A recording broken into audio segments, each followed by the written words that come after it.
Right, welcome along guys. Something a little bit different for you here rather than the usual onboard footage of a race. And I just want to discuss with you, if you've clicked on the video you probably already know what I'm going to say, how to go faster in iRacing.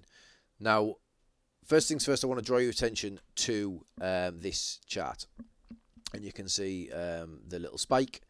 And this is where you will find your initial skill level in the sim. So mine was about 1.9k, start to drop down, and then gradually pick it back up again, come back down again, and then at this point here you'll see there is quite a steep spike, and we start to climb, spike, start to climb again. Obviously it drops down a little bit, that's just the way it happens sometimes. I've just lost 100 iRating in my last race.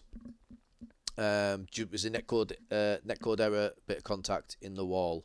Just can't be helped, just one of them things. There's no point dwelling on it. It just happens, and it happens quite a lot, so get used to it. So again, we see a spike, and we start to climb, down a little bit, and up again, down a little bit, spike, down a little bit, spike. So something happened here, which was quite significant in my sim racing journey. And what happened was this. I upgraded my pedals to these Fanatec V3 pedals with the brake performance kit in there.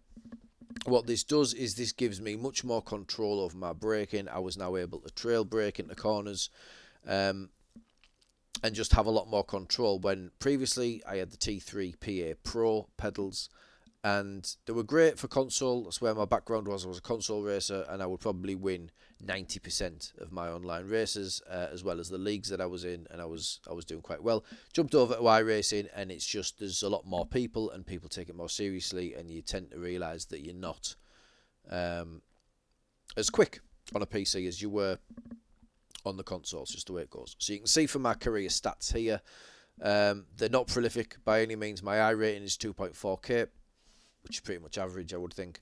My win ratio is just less than 6%. My top 5 ratio is 33.75%. Average start and average finish are both 9. So you can see from that I would consider myself what it says in my bio, a mid-pack racer. Average at best. Probably the same as some of you guys watching the video. We'd all like to be the guys setting blistering hot laps and winning races left, right and centre, but the reality is we're not, and we can't be. All we can do is be as good as we can be, and that's what's happened here. Then I've bought these pedals, and these have helped me to surpass my initial skill level, which was, you know, just under 2,000. So we've built it up to 2.5k at the moment. Like I say, we just lost a little bit in that last race, but the T3 PAs effectively give you a certain amount of control. And that, what I found with mine was that about 60%. After that, between 60 and 100%, it was a switch. So you'd be at 60%, and rather than be at 61, you were going from 60 to 100. Okay, now that's not very helpful. And the same way, when you bleed off the brakes, you're probably coming down 60%, 50%, 40%, 20%, 0%. Whereas this is much more easy. There's much more control there, and I can find myself probably braking at about 5%, even 2%, trail braking into corners. Gives me that control that you need at this level, and I have found myself going quicker.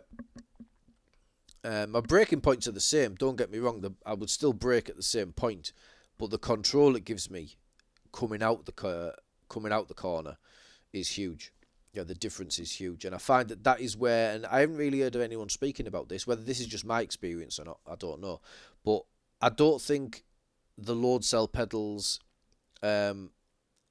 improve your braking distances. I don't think that helps, but it does help the way you come out of the corner, the way you bleed off the brakes. There's much more control, and I feel personally that's where the gains are made. That's where the improvement is. So that's what's happened here. The only other thing that I have upgraded is the Simucube2 Pro. I've recently got as well. Now again, this hasn't made me any quicker. My lap times, my best lap times would probably be about the same as they were before. Before this, I had the Thrustmaster TX458 wheel GTE add-on, which is up for grabs in a video giveaway that I'm doing if I hit my subscriber goal, sorry. But what this does is this gives me confidence this builds my confidence in the sim. I've got one-to-one feedback from the sim, whereas on the Thrustmaster, you're going through cogs and belts, and you are getting feedback, but it's not one-to-one feedback. It's not the same. I'm aware this is a very expensive piece of kit, but if you're serious about sim racing, and if it's something that you're looking to do, especially at the moment with a lot of us spending a lot more time at home with everything that's going on in the world, maybe now is the time. And I would highly recommend this. This is the best piece of kit I've ever bought for sim racing, don't get me wrong. Loads better. The pedals will get upgraded again eventually. I'll probably end up with a much higher end set of pedals, because I do think they're worth spending the money on. But this cannot get any better for me. The Simucube2 Pro, unless I got the Simucube2, is it Ultimate? Unless I went for that. Obviously the rim will get updated. It's a great rim, GT1 from Sim Racing Coach. Carlos hooked me up with this, and this is a beautiful bit of kit as well. And we've just got a motor mech rim on there. Eventually I'm going to look at the T1, the Turn 1 rim, which seems like the best value for money that I can see. Really good reviews on that as well. But getting back to the point, this brings you so much confidence on track. You feel everything. The immersion is scaled up tenfold from any wheel I've used in the past.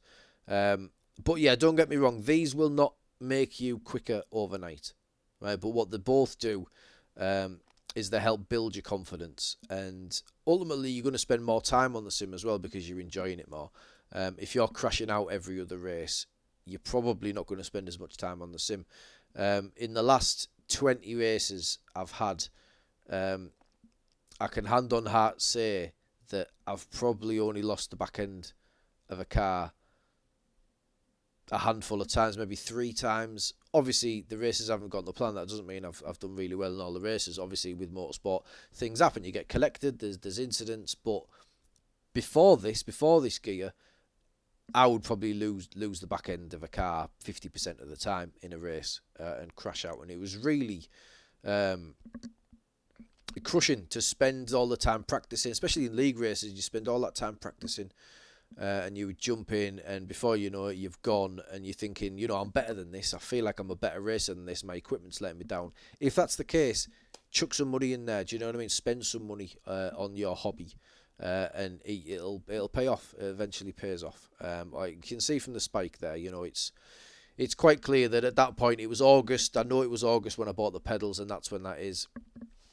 And then January time, around here somewhere, is when I got the Simucube. It's probably there, and I was told you're going to be slow before you go quicker, because you've got to get used to it, and I did. And it's up and it's down, but again you see a spike there, and I just think that if you've clicked on this video, you do want to know how you can make yourself quicker. Now some of you may not get to this level, some of you may not get to 2.5.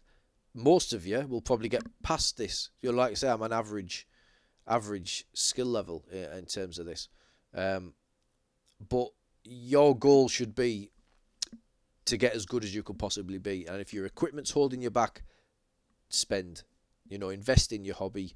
I would highly recommend it. I don't think you're going to be disappointed. So if there's anything I can help you with, my goal with my YouTube channel is to get a little bit quicker myself, document my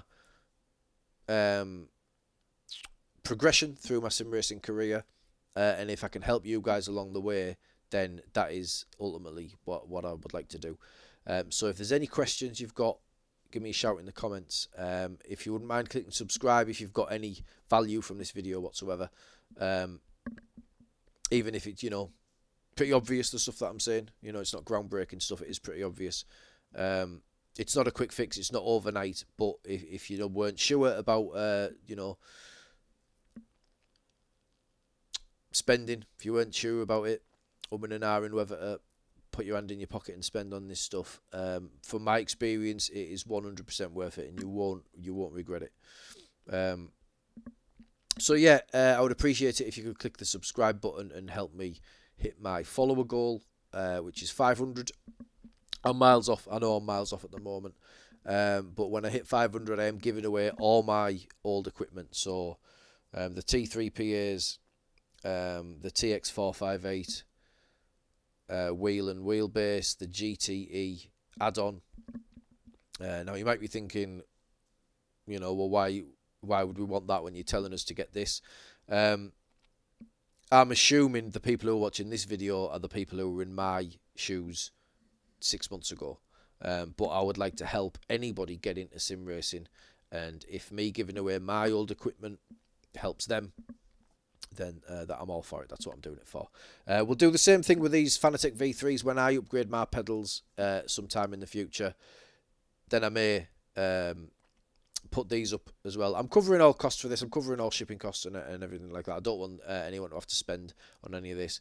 And I'm using a GT Omega Pro rig at the moment as well when I invest in my next rig. This rig may be the next giveaway, and I just see it as passing it forward. Paying it forward, sorry. Paying it forward so I can help other people get into this hobby that we all enjoy. Okay, so yeah, subscribe to the channel, guys, if you think this is something you might want to keep an eye on in the future, and let me help you get quicker and share some of my experience with you. Cheers.